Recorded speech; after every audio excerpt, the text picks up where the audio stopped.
जैसा कि हमने देखा, ध्यान से अक्रियता आती है। और ये जो अक्रियता है, ये विचारों की है, भावनाओं की है, मन की है, मस्तिष्क की है, शरीर की है। और इसी अक्रियता का दूसरा अर्थ होता है गहन विश्राम। जैसे हम अक्रिय होते जाते उतना ही हमारा विश्राम और गहन होते जाता है। और आप आश्चर्य करेंगे कि यही गहन विश्राम की अवस्था भी तनाव विलय की अवस्था कही जाती है। तनाव विलय, इससे भी थोड़ा समझे कि तनाव विलय होता कैसे और होता क्या है। तनाव जिसे हम कह रहे हैं, ये तनाव, ये प्रेशर, ये टेंशन, ये स्ट्रेस और एंजाइटी, ये सब बातें होती है जो हमारे पास से जुड़ी होती है। जो घटनाएं, जो परिस्थितियां हमारे जीवन में आई आई थी, उसका हम शिकार हुए थे।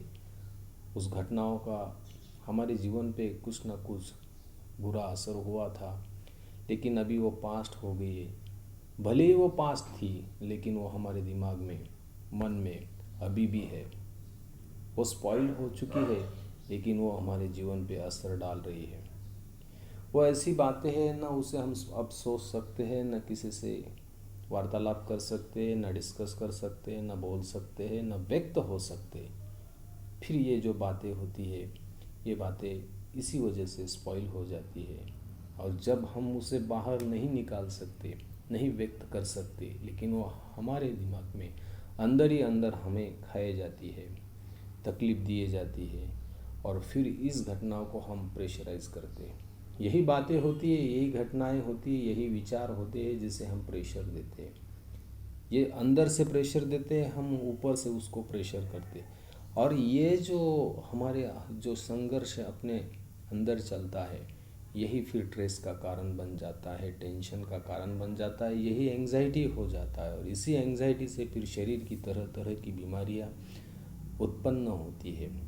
और जब तुम अक्रिय होते हैं, जब तुम अक्रिय हो जाते हो, जब तुम गहन विश्राम में चले जाते हो, और जो तनाव विलय होता है, ये तनाव विलय यही होता है कि ये जो प्रेशर होता है, उसके उस घटनाओं पे जो विचारों के ऊपर से वो प्रेशर निकल दे जाता है।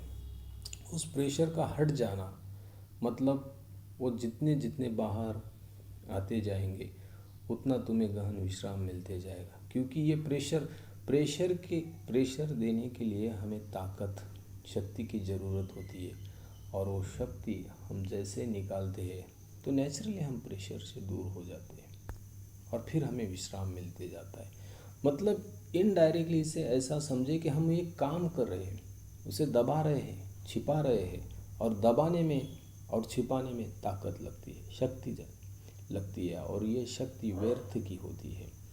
और जब तुम गहन विश्राम में जाते हो, तो तुम अक्रिय हो जाते हो। जैसे तुम अक्रिय हो जाते, बाहर अंदर की जो कुछ ये स्पॉइल बातें होती है, घटनाएं होती है, परिस्थितियां होती है, ये बाहर निकलते जाती है। यही तो तनाव है, यही तो स्ट्रेस है, यही तो एंजाइटी का कारण थी।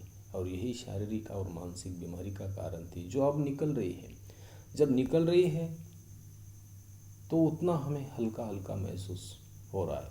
हल्का महसूस होना, स्ट्रेस फ्री होना, इसका मतलब ही यही होता है कि जो शक्ति हम व्यर्थ में लगा रहे थे अब तक, जिस बातों पे, जिस घटनाओं पे, जिस विचारों पे हमने जो व्यर्थ की शक्ति लगा रखी थी, उसको हमने भी निकाल दिया।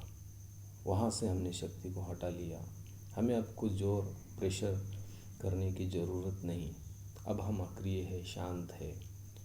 और जितना हम शांत होते जाते हैं, गहन विश्राम में चले जाते हैं, उतना ही यह जो प्रक्रिया है, नेचुरल प्रोसेस जो है, वो हमारे साथ घटित होती है।